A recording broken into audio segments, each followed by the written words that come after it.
Dua orang tua tiba-tiba menemukan hal yang mengerikan. Awan di langit mulai terbakar tanpa bisa dijelaskan. Dan kemudian sebuah pesawat luar angkasa alien muncul. Ini adalah pertama kalinya manusia bersentuhan dengan peradaban luar angkasa. Pesawat ruang angkasa besar segera mengaburkan seluruh kota. Manusia telah melihat sesuatu yang asing hingga membatu. Tetapi tak berselang lama, keingintahuan orang dengan cepat berubah menjadi horor. Munculnya pesawat luar angkasa alien memecah keheningan. Tatanan sosial dilemparkan ke dalam kekacauan. Kecelakaan terjadi di jalanan. Banyak orang ngeri melihat jumlah pesawat ruang angkasa yang luar biasa. Pada saat yang sama, ada lebih dari satu pesawat ruang angkasa seperti itu. Dia muncul dalam jumlah besar di seluruh dunia pada saat yang sama. Presiden Amerika menyaksikan salah satu pesawat ruang angkasa datang ke puncak Gedung Putih. Presiden kemudian mengadakan konferensi pers darurat. Setelah menenangkan orang banyak, Presiden mengirim 4 pesawat ke pesawat ruang angkasa alien. Mencoba menjalin komunikasi dengan alien. Semua manajemen senior mengawasi pesawat beraksi di belakang layar. Saat itu, pesawat ruang angkasa alien perlahan membuka celah. Kemudian cahaya menyilaukan keluar dari celah. Awalnya pengintai mengira itu adalah sinyal ramah dari alien. Hasil detik berikutnya. Tanggapan alien benar-benar menghancurkan ilusi indah orang tentang alien. Pejabat pemerintah yang mengetahui informasi bergegas ke Gedung Putih dengan pesawat. Namun orang biasa masih dalam kegelapan. Banyak ekstremis berkumpul dengan panik di atap. Berharap alien akan dapat mengambil mereka dari bumi. Tetapi mereka tidak tahu bahwa mereka akan disambut oleh serangan alien yang dahsyat. Melihat bagian bawah pesawat ruang angkasa alien tiba-tiba terbuka perlahan, mengungkap mekanisme internalnya yang misterius. Orang-orang di bawah yang tidak tahu kebenarannya langsung tertarik, terjebak di tempat dengan bodoh. Namun di detik berikutnya, energi mengerikan dengan cepat berkumpul di bagian bawah pesawat ruang angkasa. Kemudian cahaya terang keluar. Seluruh bangunan menjadi abu dalam sekejap.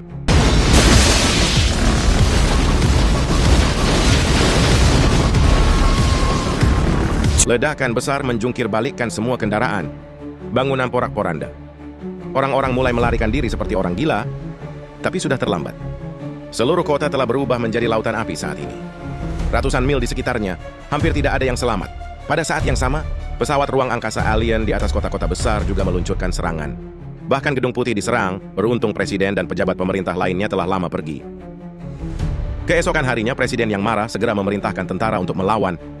Kelompok pejuang yang dipimpin oleh Xiao Shuai langsung menyerang.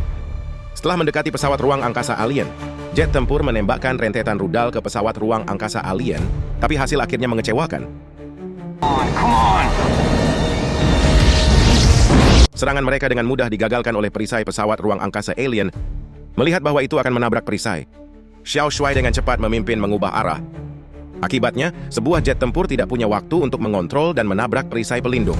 Tapi kemudian sejumlah besar jet tempur alien bergegas keluar dari pesawat ruang angkasa alien. Kelompok pejuang yang seharusnya mengungsi langsung mengalami krisis. Perang udara dimulai. Namun, militer Amerika tetap ingin melawan. Tetapi segera diketahui bahwa jet tempur alien juga memiliki penutup pelindung. Serangan mereka sama sekali tidak efektif. Pertempuran itu kemudian berubah menjadi pembantaian sepihak terhadap pasukan Amerika, melihat pasukannya akan kalah. Presiden buru-buru memerintahkan mundur, tapi sayangnya sudah terlambat. Hampir semua jet tempur ditembak jatuh. Hanya Xiao Shuai yang masih berjuang. Pada saat yang sama, jet tempur alien menggunakan sinyal dari jet tempur untuk menemukan pangkalan udara AS.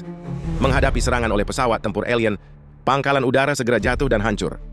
Untungnya, Xiao Shuai di sisi lain membawa pesawat tempur alien ke ngarai. Dan manfaatkan medan kompleks di sini, pesawat perang alien akhirnya jatuh ke gurun. Dan Xiao Shuai berhasil membuka parasut dan selamat sebelum kecelakaan. Tapi hari ini rekan yang tak terhitung jumlahnya gugur. Hal ini membuat Xiao Shuai sangat marah dan kehilangan akal sehatnya. Dia tidak terlalu peduli dan hanya membuka pesawat ruang angkasa alien. Melihat makhluk asing yang muncul, Xiao Shuai meninjunya tanpa mengucapkan sepatah kata pun. Selamat datang di bumi. Kemudian dia mengambil alien dan berjalan ke pangkalan dengan parasut. Untungnya dalam perjalanan dia bertemu dengan orang-orang yang mengungsi, mencoba mencari perlindungan. Dia menumpang kembali ke pangkalan rahasia. Dan ini juga satu-satunya basis bagi AS untuk mempelajari alien, namanya Pangkalan Area 51. Pada saat ini presiden dan pejabat senior lainnya juga telah datang ke sini. Namun ketika mereka melihat berbagai objek di pangkalan, bahkan presiden pun penasaran.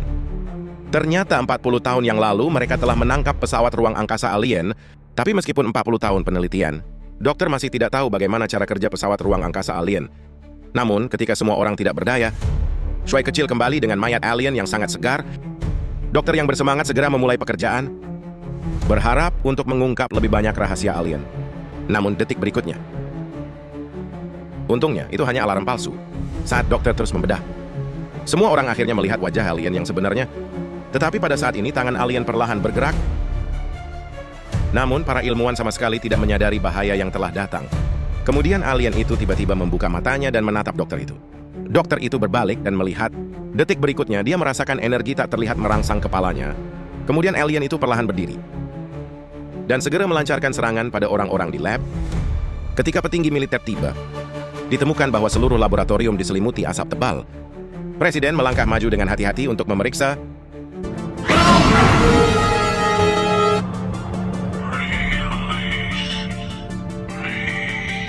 Seorang petugas mencoba menyelamatkan dokter, tetapi dihentikan oleh jenderal, sehingga mereka melihat tentakel yang melingkar di leher sang dokter, kemudian menyadari bahwa dokter telah dikendalikan oleh alien saat asap perlahan menghilang.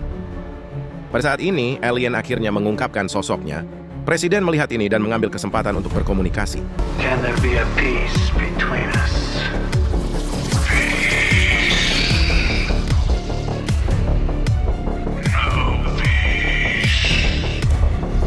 What is it you want us to do?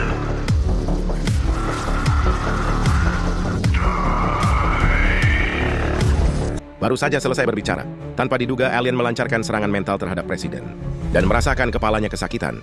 Jenderal segera menyadari. Detik berikutnya semua orang membidik alien. Dan presiden mengalami pertempuran mental ini. Presiden benar-benar merasakan tujuan sebenarnya dari alien datang ke bumi.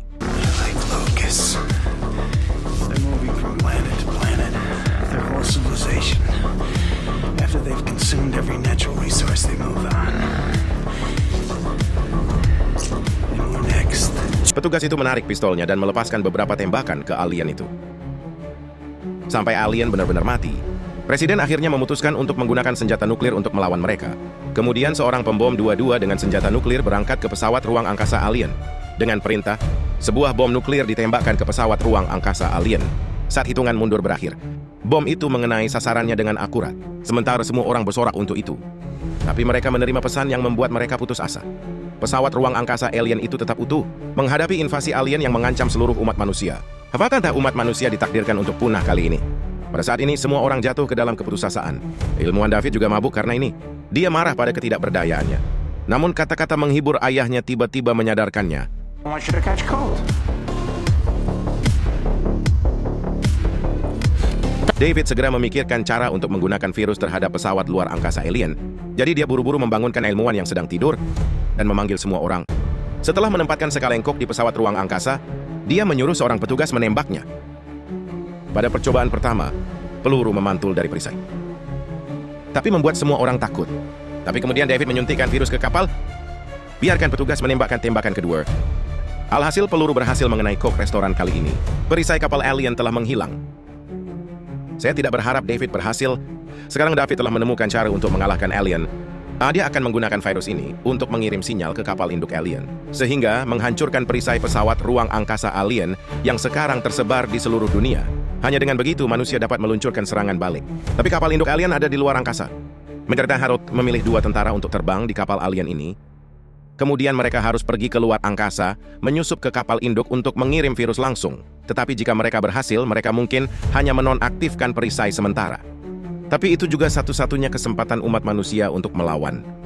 David dan Xiao Shuai bersedia mengambil risiko. Segera mereka terbang menuju kapal induk alien, dan mereka segera berada di luar angkasa, melihat pemandangan alam semesta yang luar biasa, dan ketika mereka akan mendekati kapal induk, piring terbang tiba-tiba memasuki mode autopilot, membuat Xiao Shuai terkejut. Tapi untungnya mereka berhasil masuk ke dalam kapal induk yang menjadi rumah bagi jutaan tentara alien. Seolah menunggu serangan umum di bumi. Pada saat ini, Xiao Shuai mulai khawatir bahwa dia akan ditemukan oleh alien, dan David dengan cepat menutup jendela. Setelah berhasil bermain-main, UFO berhasil merapat dengan kapal induk dan mulai mengisi energi. David mengambil kesempatan untuk berhasil terhubung ke kapal induk dan mulai mengunggah virus. Pada saat yang sama, armada pesawat tempur yang dirakit manusia telah tiba di lokasi yang dituju setelah berhasil menanamkan virus. Komando Bumi kemudian memerintahkan sekelompok jet tempur untuk meluncurkan serangan terhadap pesawat ruang angkasa alien. Tetapi ternyata masih ada perisai di sekitar kapal, dan rencana David sepertinya gagal. Kelompok pejuang tidak punya pilihan selain mundur, tetapi presiden yang tidak berdamai memerintahkan peluncuran Meidao.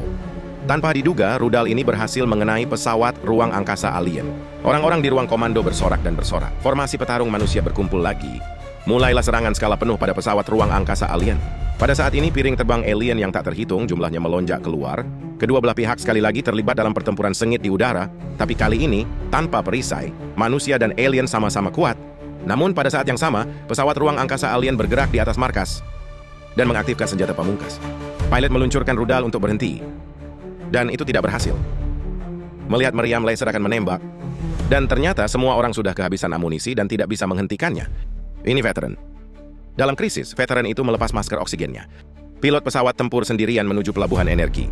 Sedetik sebelum meriam laser ditembakkan, veteran itu mengorbankan nyawanya dan langsung memukul pistolnya.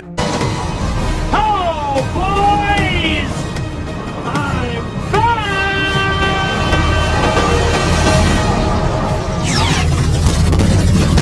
Bagaimana pesawat ruang angkasa alien bisa diledakkan dari dalam keluar di detik berikutnya?